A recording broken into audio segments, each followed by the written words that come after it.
राम जैसा बेटा पाने के लिए अवध नरेश दशरथ और उनकी पत्नी कौशल्या को कठोर तप करना पड़ा था।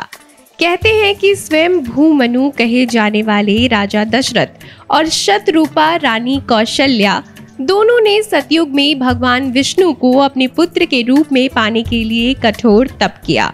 भगवान विष्णु उनके इस तप से प्रसन्न हुए और उन्हें त्रेता युग में माता पिता बनने का वरदान दिया। राम के रूप में विष्णु के अवतार का इंतजार हर किसी को था, लेकिन राम के माता पिता बनने का वर पा चुके दशरथ और कौशल्या का धैर्य जवाब दे रहा था। वाल्मीकि रामायण के अनुसार धैर्यहीन हो चुके राजा दशरथ ने संतान प्राप्ति के लिए गुरु वशिष्ठ के मार्गदर्शन में पुत्रेष्टि यज्ञ करवाया, जिसे श्रृंगी ऋषि ने संपन्न किया। कहा जाता है कि यज्ञ संपन्न हुआ तो यज्ञ कुंड से अग्निदेव स्वयं दोनों हाथों में खीर के 2 पात्र लेकर प्रकट हुए। राजा दशरथ ने दोनों पात्र अपनी तीनों रानियों कौशल्या, कैकेयी और सुमित्रा के बीच बांट दिया। एक पात्र का आधा कौशल्या और बचा हुआ सुमित्रा ने खाया। उसी प्रकार दूसरे पात्र का आधा कैकेयी और बचा हुआ सुमित्रा ने खाया।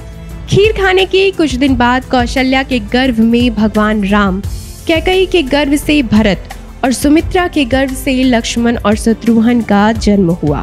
इस संबंध में महावीर मंदिर पटना के पंडित भवनाथ झा ने जानकारी दी है।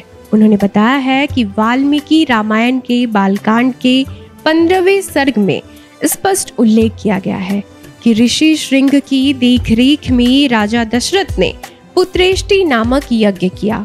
वैदिक यज्ञों में किसी विशेष कामना को लेकर अनेक प्रकार के ग्राम यष्टि, पशु यष्टि आदि यज्ञों का विधान है, जिनके करने से उन यज्ञों के देवता प्रसन्न होकर यजमान की कामना पूरी करते हैं। इन्हीं में से एक है पुत्रेष्टि, यानी संतान की कामना से किया गया यज्ञ। रामायण के अनुसार महामुनि ऋषि श्रृंग ने यह यज्ञ अथर्वशीर्ष के मंत्रों से संपन्न कराया। पंडित भवनाथ झा आगे बताते हैं कि रामायण के 16वें सर्ग के वर्णन के अनुसार उस यज्ञ के समाप्त होने पर जब सभी देव आहुतियां लेकर प्रसन्न होकर चले गए, तब उस अग्नि से एक विशिष्ट प्राणी प्रकट हुआ, जिनके हाथों में दिव्य पायस यानी कि खीर से भरा पात्र था। ये खीर से भरा पात्र और कुछ नहीं देवताओं का प्रसाद था। वे न केवल संतान प्रदान करने वाला था, बल्कि उसे उत्तम स्वास्थ्य देने वाला भी कहा जाता है। यदि हम वैदिक यज्ञ की विधि के रूप में इसे देखें तो ये हूत शेष चरु है।